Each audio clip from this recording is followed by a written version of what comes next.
पहचान है? Please sir. तो इस सेशन को मैं शुरू करता हूं। एक बहुत इंपॉर्टेंट एक बात जो हमको समझनी होगी इस सेशन को आगे बढ़ाने से पहले। हमारा जो भी एजुकेशन सिस्टम है या जो भी बचपन से आज तक हमारी कंडीशनिंग हुई है, वो पूरा फोकस सिर्फ एक ही चीज के ऊपर है, वो है कि पैसा कमाओ। सब एग्री करते हैं इस बात से? तो पैसा कमाने पे तो सबका फोकस है, लेकिन कुछ ऐसा है जो इससे बहुत इंपॉर्टेंट है, उस पर किसी का फोकस नहीं है। पैसा कमाने से भी ज्यादा जो इंपॉर्टेंट है वो है कि आपने कितना पैसा बचाया। इंपॉर्टेंट है या नहीं है लॉन्ग टर्म में? सपोजिंगली आपने 50,000 रुपए महीने का कमा तो लिया, लेकिन आपके खर्चे हैं 55,000 रुपए के, क्या करोगे? तो कितना आपने कमाया उससे ज्यादा इंपॉर्टेंट है आपने कितना बचाया। कितना बचाया इससे भी ज्यादा इंपॉर्टेंट है कि जो बचाया उसको किस तरीके से इन्वेस्ट किया। ये कितने लोग समझ पा रहे हैं इस बात को? बट ये हमको कहीं नहीं सिखाया जाता है। स्कूल्स में, कॉलेजेस में, घर पे भी इसकी इतनी बात नहीं होती है कि पैसे को इन्वेस्ट कैसे करना है, स्मार्टली कैसे इन्वेस्ट करना है।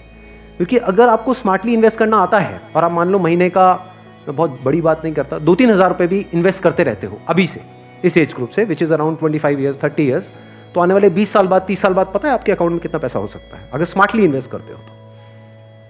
करोड़ों रुपए हो सकते हैं। तो this topic today is extremely important, चाहे आप मेल हो चाहे फीमेल हो। और जरूरी नहीं है ये उन्हीं लोगों के लिए है जिनकी एज ग्रुप 25 साल है, 30 साल है, 35 साल है, क्योंकि इन बातों को सीखना एक्चुअल में जरूरी है at as young of age as possible. यानी अगर आपकी एज 18-19 साल, 20 साल भी है, जो लोग कैमरे पे देख रहे हैं उनको मैं बोलता हूँ, जो वीडियो में देख रहे हैं, कि अगर आपकी एज 18-19 साल है, 20 साल है, तब भी आपके लिए सेशन बहुत इंपॉर्टेंट है, इनफैक्ट ज्यादा इंपॉर्टेंट है। और मेरे को आइडिया कहाँ से आया ये सेशन करने का? मेरे एक फ्रेंड है, मेरी वैसे उनसे बातचीत हो रही, उन्होंने मेरे से पूछा कि यार मेरे पास में कुछ फंड पड़ा हुआ है, मुझे क्या करना चाहिए, उसको कहाँ इन्वेस्ट करना चाहिए? कुछ आइडियाज हैं आपके पास? नहीं, उन्होंने मुझसे पूछा आप क्यों बीच में टांग अड़ा रहे हो? सीधा ही म्यूचुअल फंड। तो उन्होंने मेरे से पूछा, तो मैंने ये नहीं कहा जो इन्होंने कहा, मैंने सबसे पहले उनसे ये पूछा, मैंने कहा आपने क्या किया हुआ उस पैसे का और कितना पैसा आपने जोड़ा हुआ है? उन्होंने बताया मेरे अकाउंट में अराउंड 4-5 लाख रुपए पड़ा हुआ है। मैंने कहा अकाउंट में मतलब? कहते सेविंग्स अकाउंट में। And it's a huge blunder. और आप में से भी बहुत सारे लोगों के अकाउंट में पैसा पड़ा होगा। कितने ऐसे हैं यहां पर? सेविंग अकाउंट में इंटरेस्ट कितना है पता है? 3%, 3.5%। इन्फ्लेशन कितनी है? इन्फ्लेशन पता है ना हम सबको क्या है? मान लो आज हम पेट्रोल खरीदते हैं, कितने का है पेट्रोल? कितने रुपए लीटर है? 73। ये आज से 20 साल पहले कितने का था? 20-25 रुपए का। तो 25 रुपए से बढ़ करके आज कहां हो गया है? 73 पे पहुंच गया। तो ऑलमोस्ट 3 गुना बढ़ गया है। तो अगर वो पैसा आपके सेविंग अकाउंट में पड़ा होता तो क्या वो 3 गुना बढ़ जाता? तो आप लॉस में हो। समझ गए? इन्फ्लेशन का जो रेट है अप्रॉक्सीमेटली आप कह सकते हो 6% के आसपास मान लेते हैं, वो वेरी करता रहता है। बट अगर 6% इन्फ्लेशन है और 3% आप अर्न कर रहे हो उस पैसे पे, तो आप कमा नहीं रहे हो, आप गंवा रहे हो, क्योंकि उस पैसे की वैल्यू कम होती चली जा रही है और आप खुश हो रहे हो कि मैं पैसा जोड़ रहा हूं। आप जोड़ नहीं रहे हो, आप बेवकूफी कर रहे हो। तो इस तरह की कुछ चीजें हैं जो हमको सीखनी बहुत जरूरी है। और जैसे मैंने उनको ये बात बोली तो it was a surprise for him. मैंने कहा ये पैसा सेविंग्स में क्यों पड़ा है, इसकी एफडी क्यों नहीं कराई? क्योंकि एफडी में एटलीस्ट 7% इंटरेस्ट है। कहता मैंने कभी सोचा ही नहीं ऐसे, मेरे को किसी ने बताया ही नहीं इसके बारे में, कभी सिखाया ही नहीं। और ये कोई छोटी प्रॉब्लम नहीं, बहुत बड़ी प्रॉब्लम है। मैंने कुछ कैलकुलेशंस करी, फिर उनको मैंने बताया, मैंने कहा अगर सिर्फ इतना सा स्टेप हमने उठा लिया ना, इतना सा जो कुछ भी नहीं है, कुछ घंटे का है, कि जो सेविंग में पड़ा है उसकी एफडी करानी है। एफडी भी अलग अलग ड्यूरेशन की करा दी। कुछ जो हमको पता है कि अभी इमीडिएटली काम नहीं आना है, उसकी मान लो 3 साल की करा दी। कुछ लगता है इमीडिएटली काम आना, तो 6 महीने की एफडी करा दी। अगर इतना सा भी हमने स्टेप उठा लिया तो अगले आने वाले 20 साल बाद कितने का फर्क पड़ जाएगा? Any idea? लाखों रुपए का फर्क पड़ेगा। कम से कम 20 लाख रुपए का फर्क पड़ेगा आने वाले 20 से 25 साल में। तो मैंने कहा वो जब 20-25 लाख आएंगे, अब ये करोगे तो हो ही आप, जो मैंने बताया है, तो उसमें से कुछ थोड़ा इधर भी दे देना भाई। आपने कितना पैसा कमाया उससे इंपॉर्टेंट क्या है? कितना बचाया। अब पैसे को बचाते कैसे हैं? पैसे को बचाना मतलब हम क्या समझते हैं? खर्चे कम करो, बस ये तो हमको समझ आता है कि सब्जी वाले से लड़ते रहो, रिक्शे वाला 10 रुपए नहीं भैया 8 रुपए ही दूंगी मैं तो, बचा लो 2 रुपए। इसकी मैं बात नहीं कर रहा हूँ, मैं बात कर रहा हूँ थोड़ी बड़ी गेम की, जहाँ पे हम कुछ बेवकूफ़ों वाले स्टेप्स उठाते हैं और अपना करोड़ों का नुकसान कर बैठते हैं। मैं 2-3 रुपए की, 5 रुपए की बात नहीं कर रहा हूँ। जो आज देखने में हज़ारों लग रहे हैं, वो आने वाले टाइम की करोड़ों हैं। याद रखना मेरी इस बात को। हज़ारों लाखों बन जाते हैं कुछ साल बाद, और लाखों करोड़ों बन जाते हैं कुछ साल बाद, अगर हमने स्मार्टली इन्वेस्ट किया तो। अब बताता हूँ आपको एक बहुत बड़ी गलती जो हम सब कर रहे हैं। आप में से कितनों ने इंश्योरेंस कराई हुई है? कौन सी इंश्योरेंस कराई हुई है? कितनों ने एंडोमेंट वाली कराई हुई है? कितनों को तो, एक मिनट, जिन्होंने इंश्योरेंस कराई हुई है कितनों को पता ही नहीं उन्होंने कौन सी कराई हुई है? करो, हाथ ऊपर करो। अरे वाह, वाह जी वाह। कितने हैं जिन्होंने एंडोमेंट कराई हुई है? एंडोमेंट पता है क्या होती है? कि आपने हर साल का इतना एक एक्स अमाउंट दिया, मानो 20-30 हज़ार रुपये दिया, और 10 साल बाद, 20 साल बाद आपको इतने लाख रुपए मिल जाएगा। उसको एंडोमेंट बोलो। हाँ, वही कराई है सर।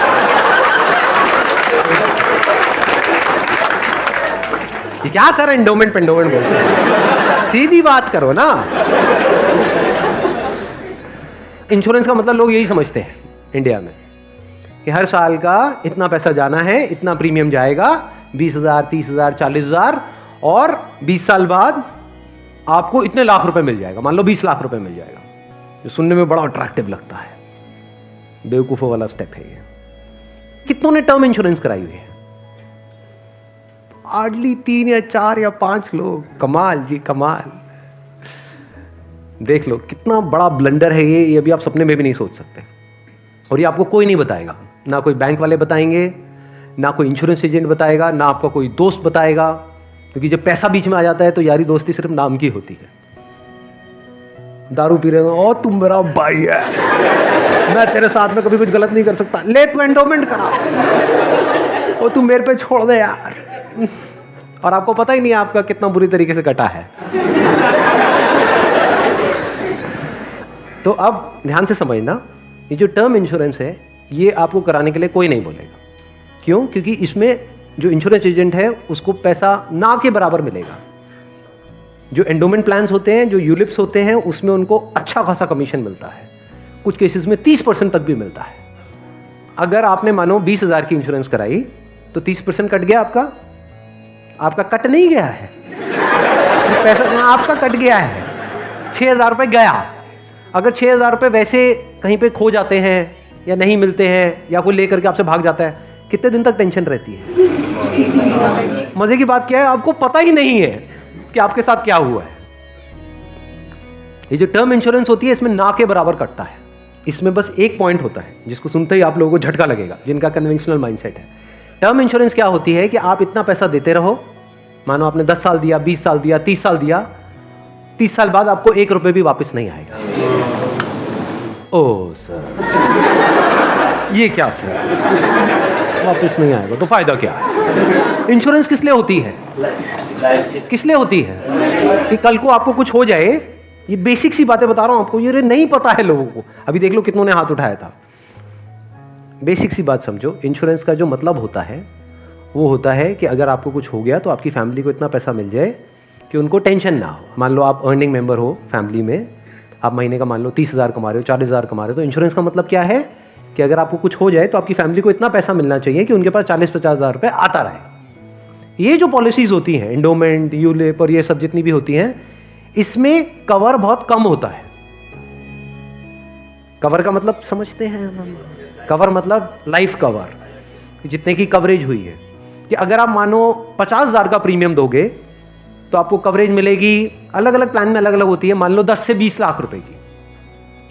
मान लो अगर आपको 20 लाख रुपए मिल भी गया आपकी फैमिली को आपके जाने के बाद में, अगर आप साल का 50,000 दे रहे हो तो इसका मतलब अच्छा खासा कमा रहे हो, मान लो लाख रुपए महीने का कमा रहे हो, तो क्या उस 20 लाख रुपए में आपकी सारी जो भी फैमिली की प्रॉब्लम्स है वो सारी सॉल्व हो जाएगी? तो करा क्यों रहे हो ऐसी इंश्योरेंस? बस लालच, कितने साल बाद इतना पैसा मिलेगा? 20 लाख को अगर आपकी फैमिली आपके जाने के बाद में बैंक में रखती है, वहां से कितना इंटरेस्ट आएगा? मान लो 7% भी आ जाता है। 7% कितना होता है? 1,40,000, 20 लाख पे महीने का कितना हुआ? 12,000 रुपये महीना। चलो 1 लाख भी हटा देते हैं। अगर आपकी सैलरी 50,000 थी तो क्या 12,000 रुपये महीना बहुत है आपके लिए, आपकी वाइफ के लिए, आपके बच्चों के लिए, आपके मदर फादर के लिए, सबके लिए बहुत है? तो फिर ऐसी इंश्योरेंस हम क्यों कराते हैं? क्योंकि हम इन चीजों में कभी दिमाग ही नहीं लगाते हैं। कोई और हमारे लिए दिमाग लगा रहा होता है, कोई एजेंट या फिर बैंक वाले फोर्स कर रहे होते हैं। आजकल ये नया ट्रेंड चल गया है कि आपके बैंक अकाउंट में थोड़ा सा भी पैसा पड़ा होगा तो बैंक से फोन आ जाएगा। हो रहा है ऐसा है? नहीं हो रहा है कि क्यों रखा हुआ है, ये करा लो ना, वो करा लो ना। अब वो क्या करवाने को बोलेंगे आपको, जिसमें आपका फायदा है, जिसमें उनका फायदा है। इस बेसिक सी चीज को समझ लो। तो टर्म इंश्योरेंस के लिए आपको कोई नहीं बोलने वाला। उल्टा अगर आप बोलोगे तो वो लोग मना ही करेंगे, आपको कहेंगे इसमें मिलना तो है नहीं, फायदा क्या है। अब टर्म इंश्योरेंस का फायदा समझो। यहां पे आपने एंडोमेंट में, यूलिप में कितना दिया? 50,000 साल का, और मिला कितना? कवर कितने का है? 20 लाख का मैक्सिमम। कई कई केसेस ऐसे भी हैं जहां पे 50,000 आपने दिया और 10 लाख का कवर है। 10 लाख रुपए कुछ भी नहीं है अगर कुछ आपको हो जाता है तो। अब वहां पर क्या है? 10,000 रुपए आप देते हो साल का, और कवर कितना है? 1 crore. 1 crore approximately, depends upon the age. But 1 crore का आपको कवर मिला। 10,000 रुपए आपने साल का दिया, 1 करोड़ अगर उन्होंने बैंक में भी रखा तो कितना आया? 7 लाख रुपए साल का आया। महीने का कितना हुआ? अराउंड 60,000। बहुत है। अगर आप 50,000 रुपए कमा रहे हो, बल्कि 10,000 ज्यादा ले दिए। अगर आप मैं वही बोलने ही वाला था कि अगर आप जरूरत से ज्यादा लड़ते हो घर में तो आपके घर वाले खुश होंगे। चलो एक काम तो अच्छा किया जिंदगी में। तो अगर आपका बजट 50,000 का है इंश्योरेंस कराने का, तो 10,000 आपने कराई टर्म इंश्योरेंस, बिना ये सोचे कि मेरे को वापस कितना मिलेगा, क्योंकि वापस मिलने के लिए इंश्योरेंस नहीं है। इंश्योरेंस है लाइफ कवरेज के लिए। टर्म इंश्योरेंस मतलब क्या? कि आप उतना ही पैसा दे रहे हो जितने का आपको लाइफ कवर चाहिए। सिंपल। मान लो आप लाख रुपए महीने का कमा रहे हो, तो आपको कितने की पॉलिसी चाहिए? 2 करोड़। 2 करोड़ की। 2 करोड़ के लिए कितने का प्रीमियम जाएगा साल का? 20,000 रुपए। बस, इससे ऊपर 1 रुपए भी देना इलॉजिकल है। इसको बोलते हैं पैसे को बचाना। और वैसे अगर आपको 2 करोड़ की कवर चाहिए एंडोमेंट पॉलिसी में, तो कितने का प्रीमियम देना पड़ेगा साल का? 10 से 20 लाख रुपए साल का आपको प्रीमियम देना पड़ेगा। मतलब जितना कमा रहे हो उससे ज्यादा देना पड़ेगा। समझ गए क्या हो रहा है? जो कमा रहे हो वो सारा इंश्योरेंस में ही जाएगा, तब जाकर के एक ढंग का कवर मिलेगा आपको। जब मैंने भी अपने घर में बात करी टर्म इंश्योरेंस कराने की अपनी, तो उन्होंने सबसे पहली चीज यही पूछी, मेरे जो फादर है, कि ठीक है ये तो समझ आता है कि इतना पैसा जा रहा है, 20 साल बाद कितना मिलेगा? मैं कुछ नहीं मिलेगा। मैं कहा हाँ अगर कुछ हो गया तो मिलेगा। कहता अरे नहीं नहीं बेटा ये क्या बात कर। मैं कहा इसीलिए होती है इंश्योरेंस पॉलिसी, मिलेगा। इस तरह से आप ज्यादा से ज्यादा कवर ले सकते हैं। Health insurance sir? Health insurance is must. आज के टाइम में बहुत जरूरी है। नहीं तो होगा क्या? आपने पैसा बचाया, मान लो बहुत एफर्ट किया, बहुत मेहनत करी, पता नहीं क्या क्या करा, और एक एक्स अमाउंट आपने बचा भी लिया। 10 साल 20 साल काम करके मान लो 10-20 लाख रुपए आपने बचा लिया, किसी तरीके से सेव कर लिया, और अगर कोई बीमारी हो गई तो कितनी देर लगेगी उस पैसे को खत्म होने में? हफ्ता, 10 दिन, 15 दिन। कितने लोग प्रैक्टिकली मेरी इस बात से रिलेट कर पा रहे हैं? सब कर पा रहे हैं। और कितनों ने हेल्थ इंश्योरेंस कराई हुई है? रिलेट सारे कर पा रहे हैं, लेकिन हार्डली आधे लोग ऐसे हैं जिन्होंने एक्चुअल में अपनी हेल्थ इंश्योरेंस कराई हुई है। और हेल्थ इंश्योरेंस भी मुझे लग रहा है ज्यादातर ने तो नाम के लिए करा रखी होगी। कितना कवर है? क्योंकि अगर आप कवर ज्यादा भी लेते हो तो प्रीमियम आपको बहुत ज्यादा नहीं देना पड़ता है, मार्जिनली एक्स्ट्रा होता है। उसमें आपकी पूरी फैमिली कवर हो जाती है। मतलब आप, आपकी वाइफ, आपके बच्चे सारे कवर हो जाते हैं। इसको आप हेल्थ इंश्योरेंस कहो, मेडिकल इंश्योरेंस कहो, मस्ट है ये होनी ही चाहिए। ज्यादातर ऐसे केसेस में क्या होता है, जिन्होंने कोई हेल्थ इंश्योरेंस अपनी नहीं कराई होती है, क्योंकि अब छोड़ तो सकते नहीं उस पर्सन को जो हमारे साथ में है, या खुद अगर कुछ हो गया तो अब अपने आप को ये तो नहीं कह सकते कि हाँ मरते तो ऐसे में क्या होता है? एक तो सेविंग्स आपकी खत्म होती है बड़ी तेजी से, दूसरा क्या खत्म होता है? और क्या होता है? लोन लेना पड़ेगा, उधार लेना पड़ेगा। उस उधार को चुकाने का मतलब क्या है? कि आप कभी जिंदगी में दोबारा सेव कर ही नहीं सकते। समझ रहे हो ये प्रॉब्लम कितनी बड़ी है और कितनी कॉम्प्लिकेटेड है ये? कि मतलब जिंदगी में कभी आप पैसा जोड़ ही नहीं पाओगे, क्योंकि जो कमाओगे अब वो सारा उधार चुकाने में लगता रहेगा। या तो आप लोन लोगे बैंक से, या अपने किसी दोस्तों से, यहां से वहां से, जिससे भी लोगे। अगर नहीं दोगे उनको वापस तो दोस्ती खराब करोगे। और एक और जब बात यहां तक आई है तो एक और चीज, एक और गलती हम करते हैं, we want to make quick money. उससे हमेशा बच करके रहो। जहाँ भी क्विक मनी की बात हो रही हो, भैया इतना पैसा लगा दो, इतने टाइम में इतना पैसा मिल जाएगा, ये हो जाएगा वो हो जाएगा, वहाँ से भाग जाओ, उल्टे हो जाओ और भाग जाओ वहाँ से, रुकना मत गलती से भी। ऐसी बहुत सारी स्कीम्स चल रही हैं मार्केट में, अनलिमिटेड, और करोड़ों लोगों ने अपने पैसे गंवाए हैं इन चक्करों में। अब आते हैं एक दूसरे एस्पेक्ट पे कि चलो हमने स्मार्टली पैसे को जोड़ा। कब जोड़ा? जब फालतू की जगह पे हमने पैसे को ब्लॉक नहीं किया। जैसे अगर आपने कोई एंडोमेंट प्लान ले लिया इंश्योरेंस का, जहां पे आपका साल का 50,000 रुपये जा रहा है, तो 50,000 रुपये तो आपका ब्लॉक हो गया अगले 20 साल के लिए। समझ गए ना? तो हमने वहां पे स्मार्टली प्ले किया, टर्म इंश्योरेंस कराई, वहां से पैसा बचाया। तो अभी जो पैसा बचा, इसका हम क्या करें? क्या सेविंग अकाउंट्स में पड़ा रहने दें? No use. वो आपका पैसा बढ़ नहीं रहा है, एक्चुअल में कम हो रहा है। वहां पे जो आपके पैसे पड़े हुए हैं वो 10 साल बाद और कम हो जाएगी उसकी वैल्यू। तो करना क्या चाहिए? इतना पैसा जितना आपको लगता है कि यार मेरे को इमीडिएटली जरूरत पड़ सकती है, वो कितना है? जितना आपके महीने के खर्चे हैं, इंटू 6 कर दो। वो पैसा है जो आपको कभी भी जरूरत पड़ सकती है। तो उस पैसे की आपने एक 6 महीने की एफडी करा दी। और एक बहुत अच्छा ऑप्शन अवेलेबल है हमारे पास में, वो है म्यूचुअल फंड्स। म्यूचुअल फंड्स पता है सबको क्या है? कितनों ने ऑलरेडी इन्वेस्ट किया हुआ है म्यूचुअल फंड्स में?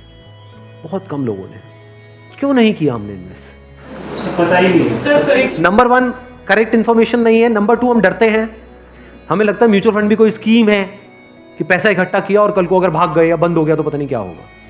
ये पैसा आपका 100% सेफ है, because it is regulated by SEBI. तो यहां पे डरने की जरूरत नहीं है कि मेरा पैसा चला जाएगा। बस हमको यहां पे स्मार्टली प्ले करना पड़ेगा। So what we need to do is, एक तो आपने अपने 6 महीने का जो अपना कॉर्पस है उसको अलग कर दिया, यानी जो पैसा आपको चाहिएगा उसकी आपने एफडी करा दी, इंश्योरेंस वगैरह को प्लान कर लिया अच्छे से। फिर जो पैसा आपका बचा उसमें आप इन्वेस्ट कर सकते हो through SIP, systematic investment plan. It is an excellent option. Never try to get into stocks directly अगर आपको बहुत ही डीप नॉलेज नहीं है शेयर मार्केट की। तो हाँ, you are qualified in that और आपका काम ही वही है, तब तो ठीक है। बट किसी की सलाह सुनी कि यार, या कोई कहानियां सुनी कि ये शेयर पहले इतने का था अब इतने का हो गया, सुनी होंगी ऐसी कहानियां। Never invest in stocks directly, क्योंकि कुछ नहीं पता कि वो कंपनी का क्या होने वाला है। हो सकता है आपका 100 रुपये आपने पूरा जो भी आपने जोड़ा या 1 लाख रुपए आपने जोड़ा और किसी की एडवाइस पे आपने उठा करके लगा दिया, वो 1 लाख रुपए 10,000 भी रह सकता है कुछ टाइम के अंदर अंदर, पता भी नहीं लगेगा। कहते हैं ना, never put all your eggs in the same basket, in one basket. तो अब करें क्या? क्योंकि अब प्रॉब्लम क्या है, इन्फ्लेशन अगर है 6% का और एफडी में आपको मिल रहा है 7%, तो अल्टीमेटली आप कितना कमा रहे हो? 1%। 1% से क्या होगा? करोड़पति बन जाओगे? इम्पॉसिबल। तो आप क्या कर सकते हो, अपना आधा पैसा सेफ जगह पर रखो। सेफ जगह क्या है? एफडी हो गया। एफडी में भी एक और चीज है जो बहुत लोगों को नहीं पता है। वो क्या है कि ऐसे, एक तो है बैंक में आप एफडी कराते हो, एक है कुछ कंपनीज है जो क्रिसिल से या इकरा से, ऐसे ये कुछ ऑर्गेनाइजेशंस हैं, वहां से AAA रेटेड है। AAA रेटेड का मतलब होता है highly secure, as secure as a bank. वहां पर अगर आप एफडी कराते हो तो आपको 9% तक का इंटरेस्ट मिल जाता है। ये जो सुनने में लगता है ना 7% और 9%, ये अभी छोटा लगता है, लेकिन आने वाले 20 साल बाद इसकी कितनी बड़ी अमाउंट होती है अगर आप कंपाउंडिंग को बीच में ले आओ, that you can't even think in the wildest of your dreams. Compounding कितने लोगों को पता है? बहुत कम को। देखो, कंपाउंडिंग मतलब होता है जो हमको इंटरेस्ट मिलता है हमारे पैसे पे, जहां भी हम इन्वेस्ट करते हैं उस इंटरेस्ट पे भी तो इंटरेस्ट मिलता है ना। मान लो आपने 100 रुपए इन्वेस्ट किया, 1 साल बाद 20% की रिटर्न आई, तो अगले साल 120 पे 20% मिलेगा। कितना हो गया? 144। उसके अगले साल 144 पे 20% मिलेगा, 100 पे नहीं मिलेगा। और जब इसको आप इस तरीके से देखते चले जाओगे तो ये फिगर देखने में छोटी लगेगी, शुरू छोटे से होएगी, शुरू होएगी 2-3 हजार 5 हजार से, ये करोड़ों में पहुंचने में देर नहीं लगेगी। मतलब हर महीने का मैं कंजर्वेटिव भी पकड़ता हूं, अगर 2-3 हजार रुपए भी हम सेव करते हैं, उसको स्मार्टली इन्वेस्ट करते हैं, इतना सा सीख जाते हैं, तो बहुत बड़ा डिफरेंस आ जाएगा हमारी लाइफ में आने वाले कुछ साल बाद। Huge difference. तो आपको दिमाग ये लगाना है कि लॉन्ग टर्म में बेस्ट पॉसिबल ऑप्शंस क्या क्या अवेलेबल है। जैसे आप में से कितने हैं जो मैरिड हैं और जिनकी कोई डॉटर है? तो एक गवर्नमेंट की तरफ से एक स्कीम है सुकन्या योजना करके, सुना है इसके बारे में? That is an excellent investment option, government की तरफ से सब्सिडाइज्ड है वो। तो वहां पे आप एक्सपेक्ट कर सकते हो 9% की रिटर्न जो गवर्नमेंट की तरफ से मिल रही है आपको, और हर साल का आपके ऊपर है आपको कितना इन्वेस्ट करना है। हाईएस्ट लिमिट 1.5 लाख की है, बट आपके ऊपर है, किसी साल में आपने 10,000 कर दिया, कभी 20,000 कर दिया, ऐसे आप करते रहे over a period of next 15-20 years. उसके बाद में एक बहुत बड़ा कॉर्पस उसको मिलेगा अपने एजुकेशन के लिए या किसी भी चीज के लिए, फ्यूचर के लिए। इसको बोलते हैं स्मार्ट इन्वेस्टमेंट। पैसे से पैसा कैसे कमाना है, ये एक बहुत बड़ी आर्ट है, क्योंकि ये जिसको आती है और अगर उसकी कमाई कम भी है तब भी वो आने वाले 20-30 साल बाद बिल्कुल ऐसा है जैसे कछुआ और खरगोश की कहानी। इमीडिएटली नहीं, मान लो कोई बंदा है 50,000 रुपए कमा रहा है लेकिन वो स्मार्टली इन्वेस्ट कर रहा है। दूसरी तरफ से कोई बंदा है जो 1 लाख रुपए महीने का कमा रहा है लेकिन ना तो ढंग से पैसा बचा रहा है ना समझदारी से इन्वेस्ट कर रहा है। तो आने वाले 20-30 साल बाद ये जो 50,000 वाला है ये उससे बहुत आगे होगा, ये करोड़ों में होगा, और उस बंदे के हाथ में कुछ भी नहीं होगा। वो हो सकता है डेट में होगा, मतलब उसके ऊपर कर्जा होगा, और ये बंदा ऐसा होगा जो कर्जा देने लायक पोजीशन में होगा। ऐसा भी हो सकता है, ये अगर हम बेसिक से फंडों को समझते चले जाएं तो अब ध्यान से समझना। अब यहां पर हम कहां तक पहुंच गए थे? SIP is an excellent option. SIP का मतलब होता है कि आपने अपना एक अमाउंट फिक्स कर लिया, हर महीने का इतना अमाउंट तो SIP में देना ही देना है म्यूचुअल फंड में। अब म्यूचुअल फंड कैसे चूज करें? हजारों म्यूचुअल फंड है। लार्ज कैप इक्विटी फंड को पकड़ो, वो भी कुछ वेबसाइट्स है जैसे मनी कंट्रोल है, वैल्यू रिसर्च है, वहां पर जाकर के देखो उन फंड्स की रेटिंग कम से कम 4 से 5 स्टार होनी चाहिए। कोई ऐसा फंड है उसकी 1 या 2 स्टार की रेटिंग है, मत करो उसमें, बल्कि ऐसा फंड होना चाहिए जो हर वेबसाइट पे 4 या 5 स्टार की रेटिंग हो। अब आपने क्या किया कि हर महीने का अपना एक अमाउंट फिक्स कर लिया, दैट कुड बी एनीथिंग, 1,000 रुपए, 2,000 रुपए, 3,000 रुपए, 4,000, 5,000, what ever that amount is. SIP के थ्रू ऑटोमेटिकली इतना अमाउंट आपके अकाउंट से डेबिट होता चला जाएगा over a period of next 10 years, 20 years, 30 years. अभी स्मार्ट इन्वेस्टमेंट क्यों है? एक तरफ से मैं इंश्योरेंस के लिए मना कर रहा था, इसके लिए स्मार्ट क्यों है? क्योंकि यहां पे आपका पैसा नहीं कट रहा है, जो पैसा आप लगा रहे हो पूरा का पूरा इन्वेस्ट हो रहा है।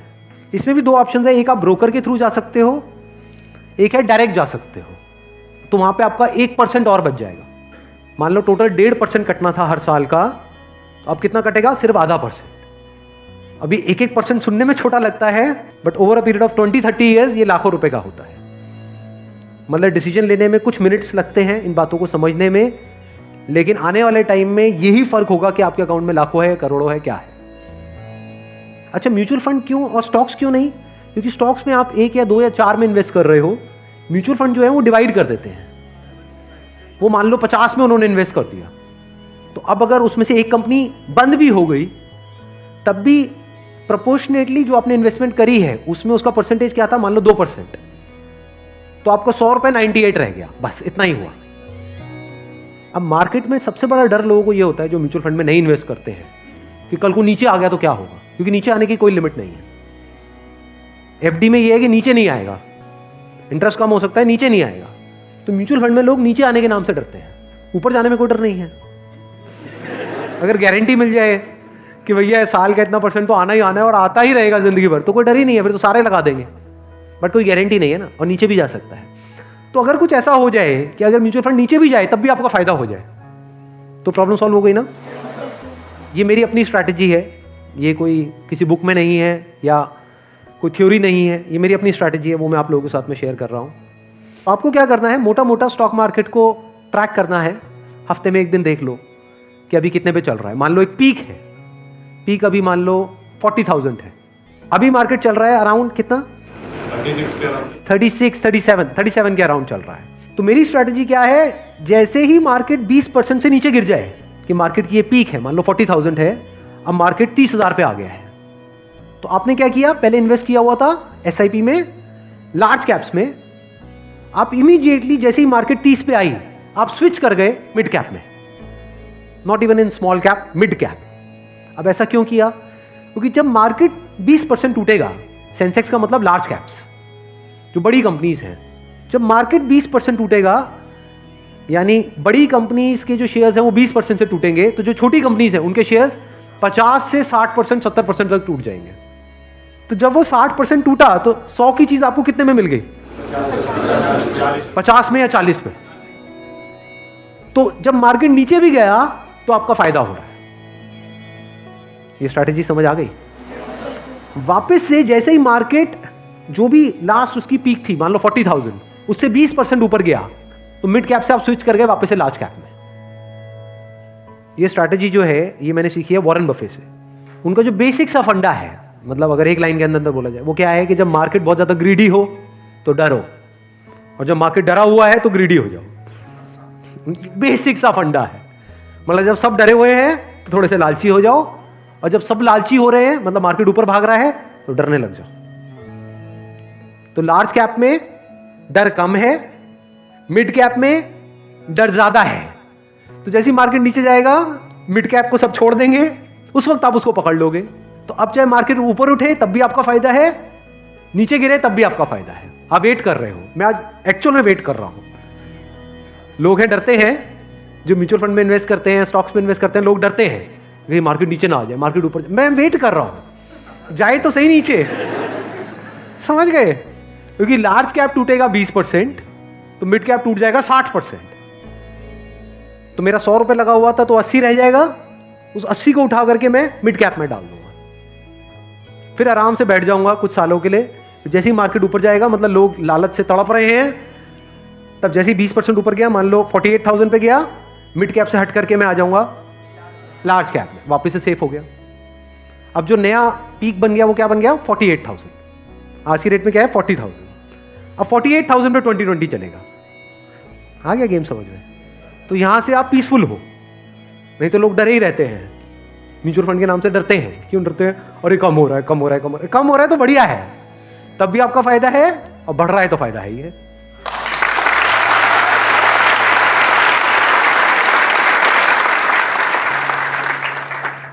समझ गए? ये बेसिक सा फंडा है, हमेशा याद रखना। मतलब मासिस की जो साइकी है उससे आप कुछ अलग करोगे तभी आपके साथ कुछ अलग होगा, नहीं तो पूरी मार्केट रो रही होगी, आप भी बैठ करके रो रहे होंगे। अरे टूट गया, टूट गया, टूट गया, टूट गया, अरे गिर गया, गिर गया, गिर गया, गिर, मैं बर्बाद हो गया, मैं बर्बाद। बर्बादी में भी आपका जश्न होगा अगर इस तरह से आप समझ पा रहे हो तो।